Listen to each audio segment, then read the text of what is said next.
నమస్తే and welcome to hit TV. ఓ చిన్నారి ప్రాణాలు కాపాడేందుకు వేలాది మంది ఏకమయ్యారు. కోట్లాది రూపాయలు జమ చేశారు. ఖరీదైన విదేశీ ఇంజెక్షన్ కొనేందుకు నిధులు సేకరించారు. సకాలంలో డబ్బులు కూడబెట్టి ఆపరేషన్ చేయించారు. ఆ చిన్నారి ప్రాణాలను కాపాడారు. ఈ అరుదైన ఘటన రాజస్థాన్లో జరిగింది.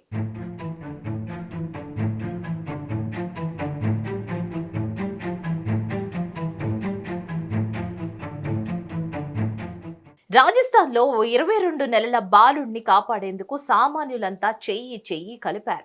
చిరు వ్యాపారుల దగ్గర నుంచి పోలీసుల దాకా అందరూ మానవత్వాన్ని చాటారు. ఆ చిన్నారిని బ్రతికించేందుకు అవసరమైన తజోల్జిన్స్మా అనే 17.5 కోట్ల ఖరీదైన విదేశీ ఇంజెక్షన్ ను తెప్పించేందుకు తమ వంతు సాయం చేశారు.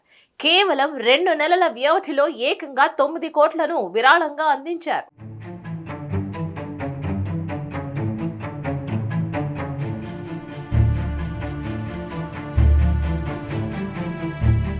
రాజస్థాన్ పోలీస్ శాఖలో ఎక్సైజ్ గా పనిచేస్తున్న నరేష్ శర్మకు హృదయాన్స్ శర్మ అనే కొడుకు ఉన్నాడు.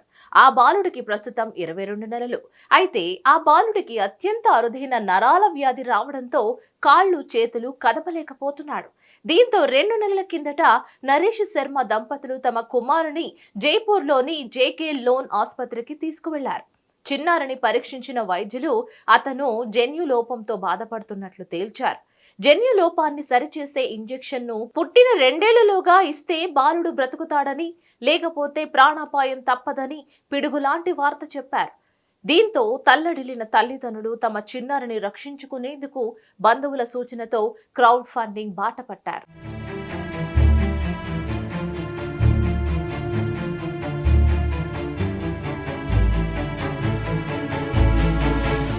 ప్రాణాపాయ స్థితిలో ఉన్న తమ కుమారుని కాపాడుకోవడానికి ఆ తల్లిదండ్రులు దాతల నుంచి సాయం ఆశించారు. క్రౌడ్ ఫండింగ్ చేపట్టారు. తమ బ్యాంకు ఖాతా వివరాలతో ఆన్లైన్ ద్వారా విరాళాల సేకరణ ప్రారంభించారు. తోచినంత సాయం చేయాలని రాజస్థాన్ సీఎం సహా రాజకీయ నాయకులు, పోలీసులు, సెలబ్రిటీలని అర్జించారు. దీనిపై స్పందించిన రాజస్థాన్ పోలీస్ శాఖ మొత్తం డిపార్ట్మెంట్లోని ఉద్యోగులు ఒక రోజు వేతనమైన 5 కోట్లను విరాళంగా అందించింది. అలాగే ప్రముఖ నటుడు సోనూ సూద్, క్రికెటర్ దీపక్ చాహర్ వంటి సెలబ్రిటీలతో పాటు ఎందరో సామాన్యులు తమకు తోచిన మొత్తాన్ని అందించారు. దీంతో 2 నెలల వ్యవధిలో 9 కోట్లు సమకూరాయి.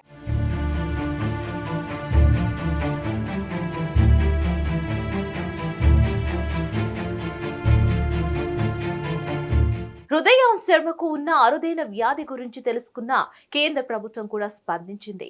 అత్యంత ఖరీదైన విదేశీ ఇంజెక్షన్లలో ఒకటైన జోల్జిన్స్మా దిగుమతిపై విధిస్తున్న 3 కోట్ల కస్టమ్స్ డ్యూటీని పూర్తిగా మాఫీ చేసింది.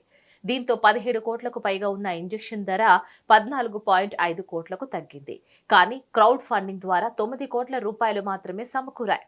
అప్పటికే బాలుడికి 22 నెలలు రావడంతో సమయం మించిపోతుందని గ్రహించిన బాలుడి కుటుంబం ఇదే విషయాన్ని ఇంజెక్షన్ తయారీ కంపెనీకి తెలియజేసింది. మిగతా సొమ్మును 3 వాయిదాల్లో కడతామని విజ్ఞప్తి చేసింది. ఇందుకు సానుకూలంగా స్పందించిన ఆ సంస్థ 9 కోట్లు తీసుకుని ఇంజెక్షన్ పంపింది. దీంతో వైద్యులు వెంటనే బాలుడికి ఆ ఇంజెక్షన్ అందించారు. రాజస్థాన్ లో ఈ స్థాయిలో క్రౌడ్ ఫండింగ్ ద్వారా విరాళాలు లభించడం ఇదే తొలిసారి. విరాళాల సేకరణలో Rajasthan association of north America కూడా కీలక పాత్ర పోషించింది. అన్ని వైపుల నుంచి సహకారం అందడంతో ఆ బాలుడు ప్రస్తుతం సేఫ్ గా ఉన్నాడు. మరిన్ని అప్డేట్స్ కోసం please like, share and subscribe to hit TV.